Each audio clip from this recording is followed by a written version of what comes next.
So now that the tournament is over, we can do something in between. We have Ryan right here. We're going to be doing a new deck profile. This time it's going to be Force of Will. It'll be featuring Grimm. So this is going to be featuring some new support from set 3, the Moon Priestess Returns. So let's start off with, of course, the ruler. Alright, so we got Grimm, the Fairy Tale Prince.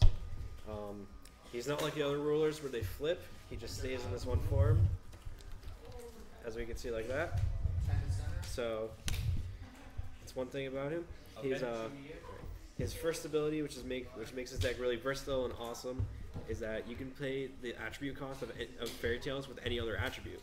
So you can play like blue cards in a green deck and have green stones, as one example, as we'll see in a few seconds. Okay. But his second is that you can pay one, like any mana, to discard a Fairy Tale to search your deck for another Fairy Tale. So the deck becomes really toolboxy. Yeah, definitely. This is deck cards and the cards that you do.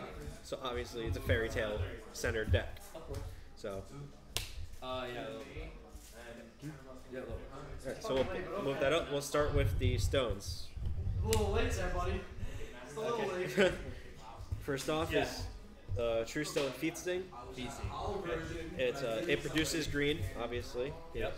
And its other abilities, you can tap itself and another green to make anything like untargetable by spells. All right, so yeah, especially when they kind Your of like monster, thunder, your resonators. Yeah, thunder, so that boom, get feasting out. So next,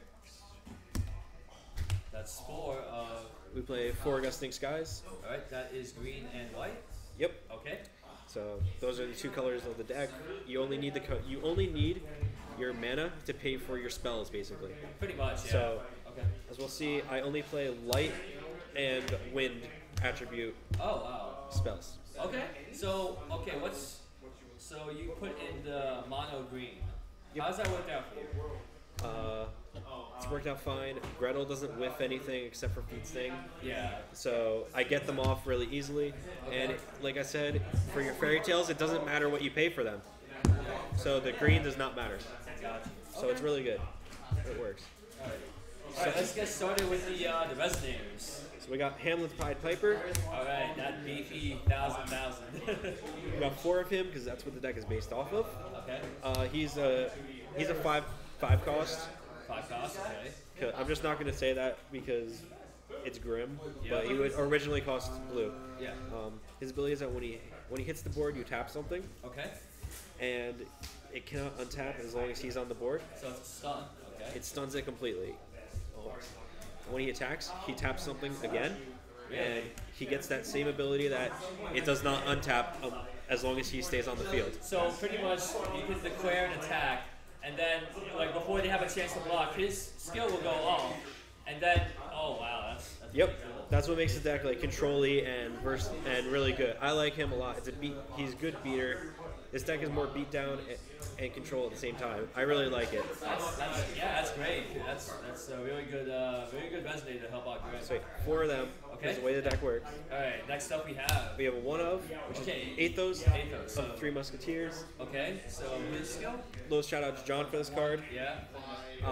He's a 4 cost. He's a Fairy Tale, obviously. So normally I would discard him, but if I need a search, when he enters the board, you search out an addition. Okay. And I do play addition. He has a good body too for 8/8. Yeah, 8/8. That's good. All right. Next up. We play, since she's searchable, to Yes. Rapunzel. She's a 3-drop, so she's really cool. Her ability is that she does not untap during the untap phase. Okay, so that's. But her other one is that when you activate, you can tap one of your other resonators to untap her. Interesting. And then her other ability, again, is that you can tap her to give another, what is it, fairy? To give target resonator, but plus 200 power and flying until the end of the turn. Right. So you can do that in the untap phase to do it again, and it just bunch of untaps. She is the OTK engine. She makes the deck really powerful in OTK with him, basically. Yeah, definitely. Okay. So 2 of her because she's searchable. Gotcha.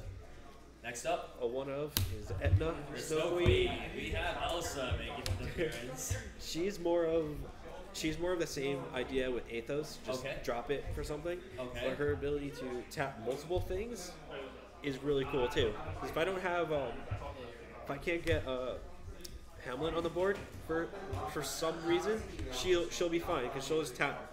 It's a more global type of tap because her awakening is that you pay X amount any mana to tap resonators equal to that amount, and then you can't untap. Yep. And when she deals damage, your opponent discards a card. So that's amazing for that control. So yeah, you mash stun while she's on the field, and then boom, your opponent discards if she deals damage. Yep. So I really like her. If she deals damage to the opponent, my bad. Yep. Okay, next up. Play the 4 Grettles. Oh yes, one of the best helpers of any ramp deck. Just so she's 2 cost. Yep. She has a 2/2 attack, which is it's okay, but not the best, but she's good. Yeah, but her skill is what's really good. Where when she hits the board, you check the top card, and well. Oh yeah. if it's a green card like these, or obviously Windstone, it gets put into play.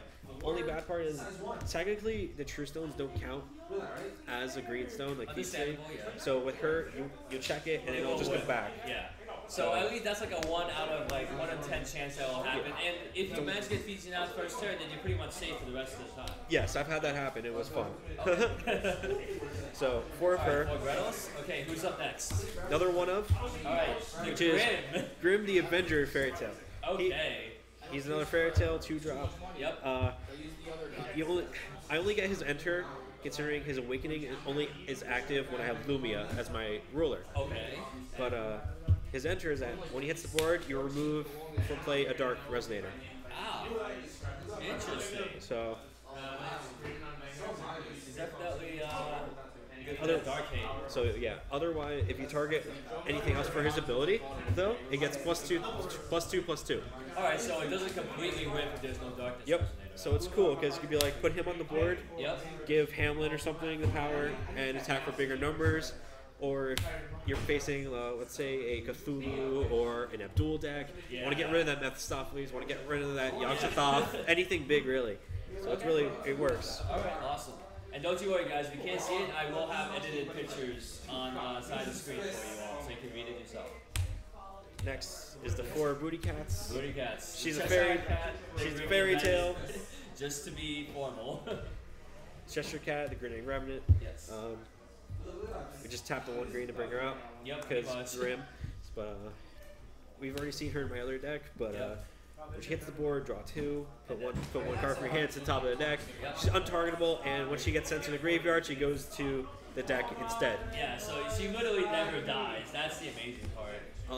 With this deck, if you don't have her, you're gonna search. You are gonna search for her because she makes the deck run. That's why Grimm is considered an expensive deck because of her. Because you need her to make the deck go around. Gotcha. All right, next up. Yeah, the Elvish Priest. 4 Elvish Priest. He's all 1 green.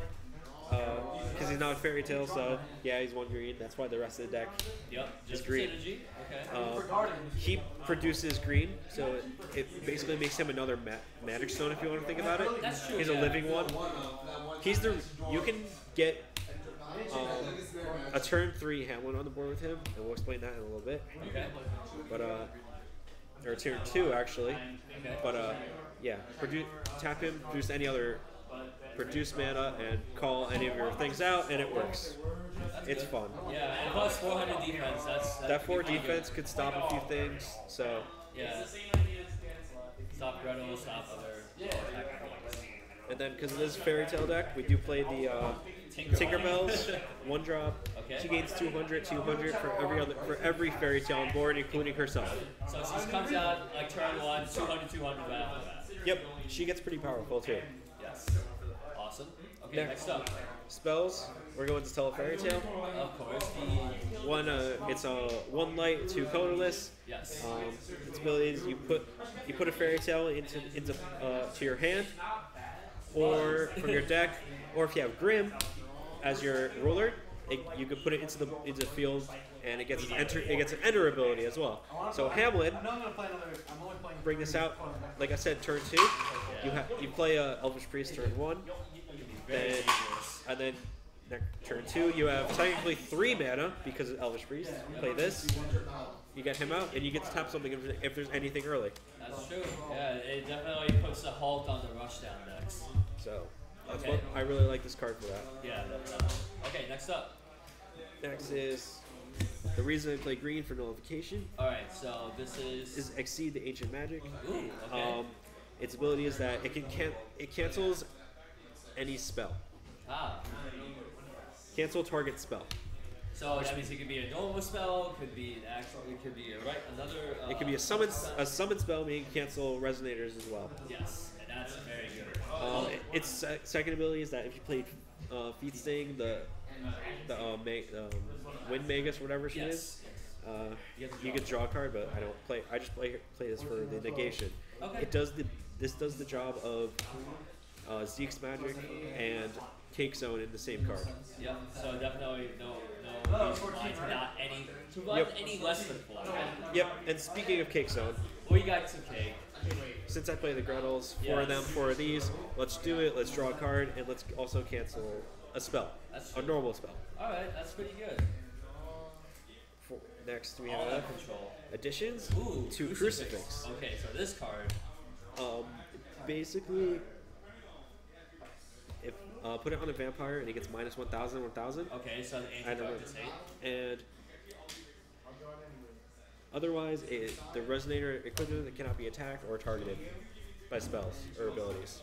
Right. So it keeps cards safe, and this is really it's a really dangerous combo right there. Yeah. And I'm going to keep this out for a second because the next card is good too. Okay, next up we have... Lastly, we have Flying Carpet. Ooh, okay. It's an addition, 1 green. When it enters, you draw a card. Okay. And it gives the equipped resonator flying. Not bad. So give him flying. Piper's gonna fly. Piper will fly. Oh. Okay. And that was my deck. Okay. So, do you feel that you benefit a whole lot with the new support from Moon Priestess Returns? The Etna is really fun. Okay. And then the Exceed. Yes. Exceed's a good magic, or good spell, and Flying Carpet is another good addition for the deck as well. All right. So, plus in the set there are a good amount more fairy tales, so you can make even more builds with him if you want to. Okay. So I feel like Moon Priestess benefits a lot of decks. Yeah. At least Grimm gets more fairy tales for the whole part of it. Yeah. Alright, that's good. Alright guys, well, hope that you've enjoyed this deck profile with Ryan. Had the Grimm deck. If you have any comments or suggestions, feel free to do so down below. If you're on our Twitch channel, feel free to bring it up or link it to us when you post on our Facebook page. And if you're on our YouTube channel, you can comment down below in the comment section. Alrighty guys, hope you enjoyed the deck profile, and let's get into some card fight Vanguard this time around.